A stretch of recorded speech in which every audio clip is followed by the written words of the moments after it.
The poll question today at Smerconish.com asks, did the United States benefit from President Trump's tariff threats against Canada and Mexico? Last I checked, more than 20,000 had voted. It was running, let's call it 80-20. And the no votes have it. The president and leaders of Canada and Mexico extended tariffs for 30 days after talks yesterday.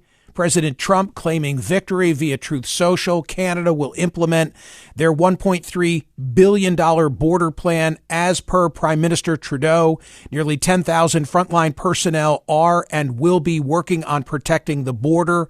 President Trump also had said earlier in the day, I just spoke with President Claudia Sheinbaum of Mexico. It was a very friendly conversation wherein she agreed to immediately supply 10,000 Mexican soldiers on the border.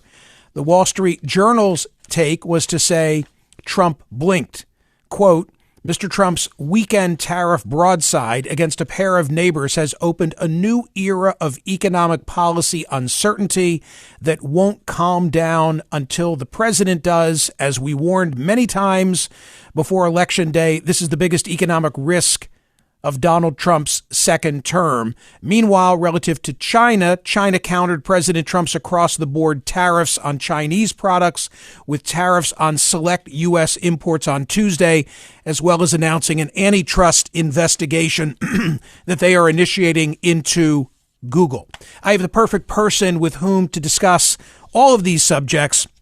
David L. Cohen was, until very recently, the United States, boy, it looks great to see you, was until very recently the United States ambassador to Canada. Before his unanimous confirmation by the U.S. Senate, he served as senior advisor to the CEO at Comcast Corporation. He was previously senior executive vice president at Comcast. I have known David since the day that he was the chief of staff to the then mayor of the city of Philadelphia, the great Ed Rendell. Mr. Ambassador, great to see you. Hope you're well. Hope your family is well. I'm eager to get your thoughts on this. Begin by telling me, what's the King Eddie restaurant and why did you spend so much time there? Well, first of all, thanks very much for having me on the air. This is my very first and intentionally so post-ambassadorial interview. And I've missed Philadelphia and I've missed you and I've missed being on your air. So I very much appreciate the opportunity to talk with you again. King Eddie was my favorite restaurant in Ottawa. It's above a greasy spoon, but it's cheeseburgers and grilled cheese and chicken fingers and milkshakes.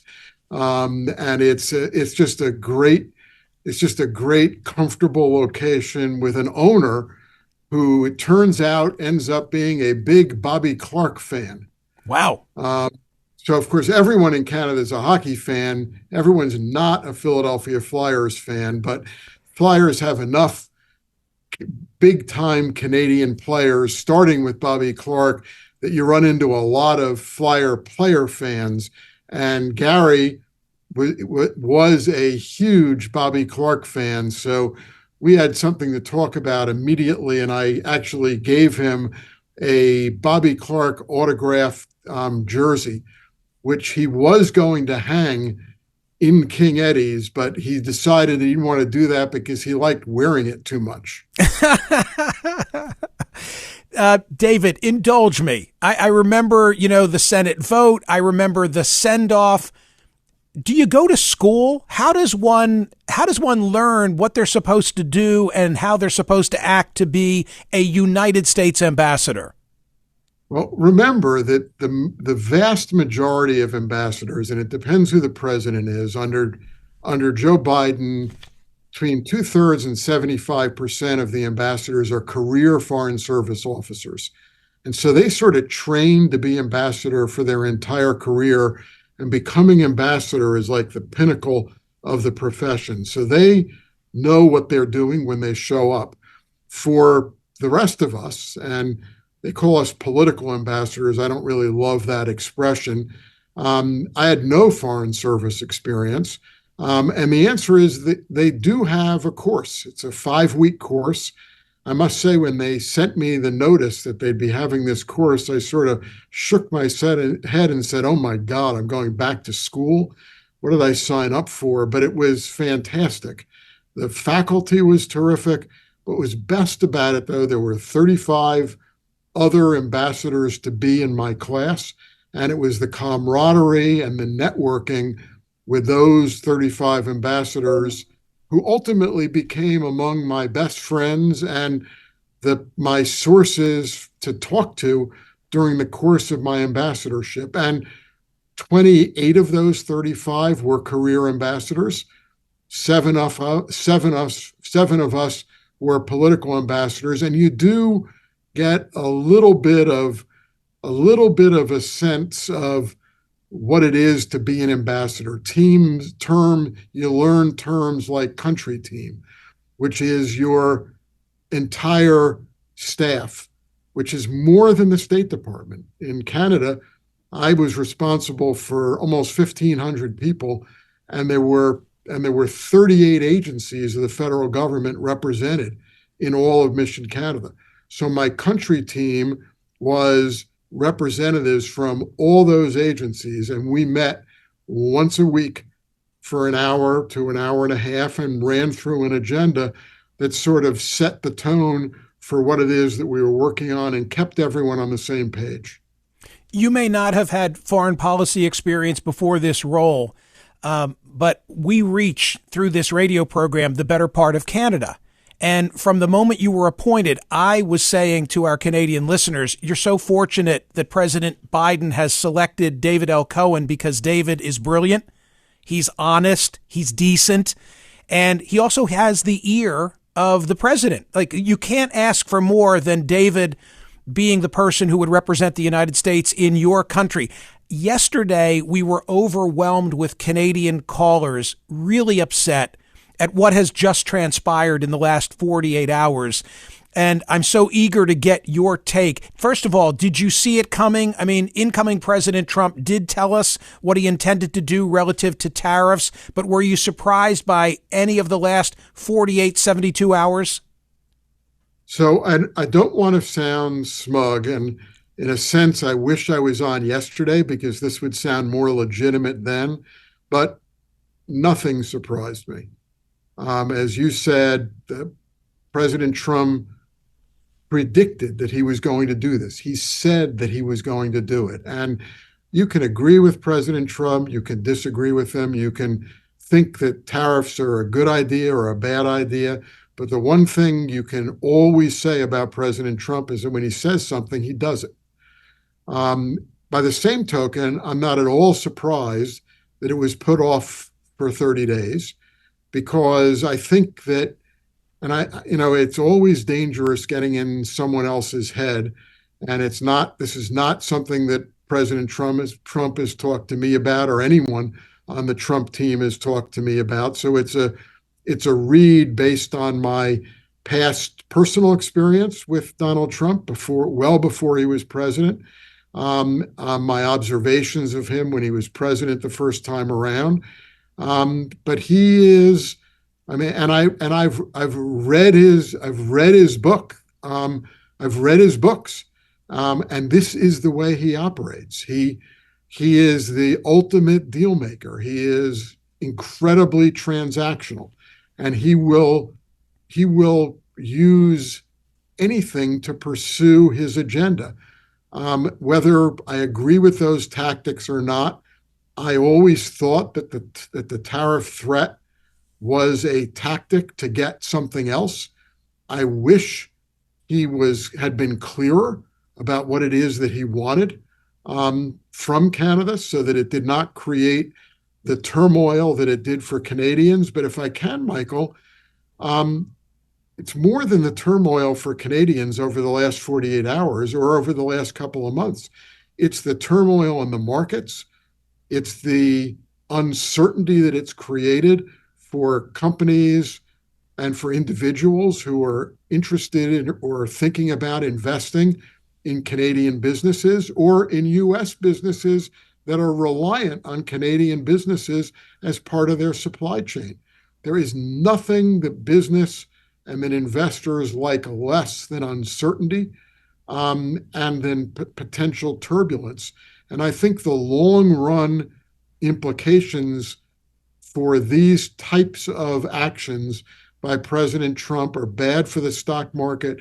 They're bad for the investment climate. They're bad for Canada, but they're bad for the United States too. And I think that's the message that I've been trying to get across, that these tariff threats, they could have been existential and incredibly damaging and disruptive for Canada and Canadian companies, but they are also incredibly damaging, or could have been incredibly damaging for the United States and for United States employment, for United States, for consumer inflation and what consumers are facing in Canada.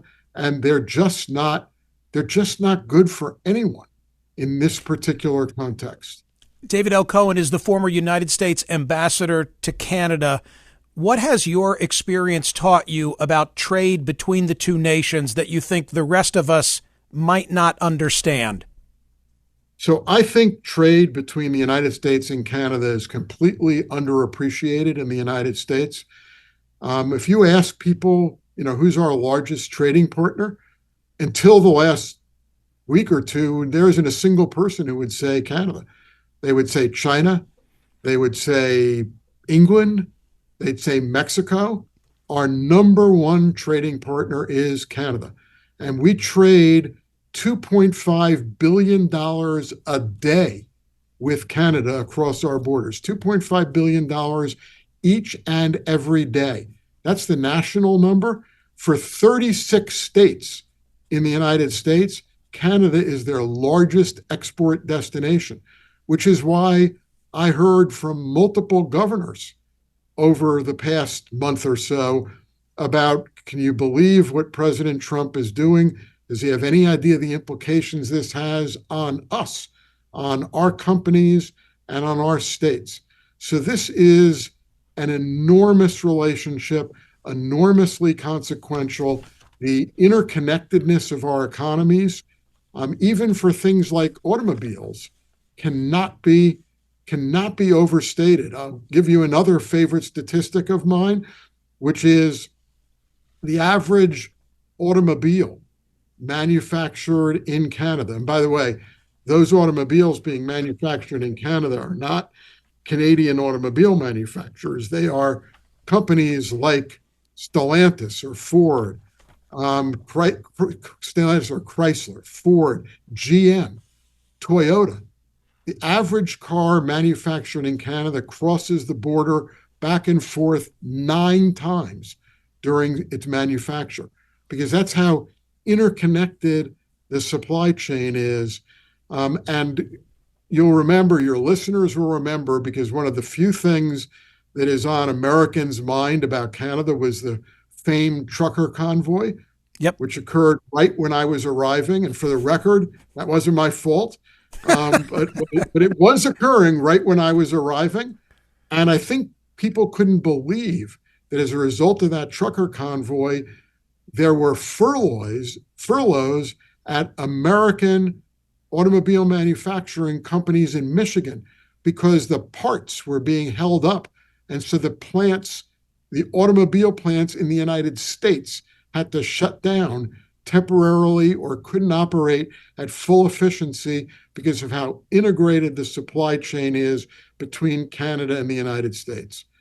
And if I can, Michael, and I know I haven't cured my overly long answers in the 4 years since I've been on your program, if I can, the U.S.-Canada relationship is about more than trade.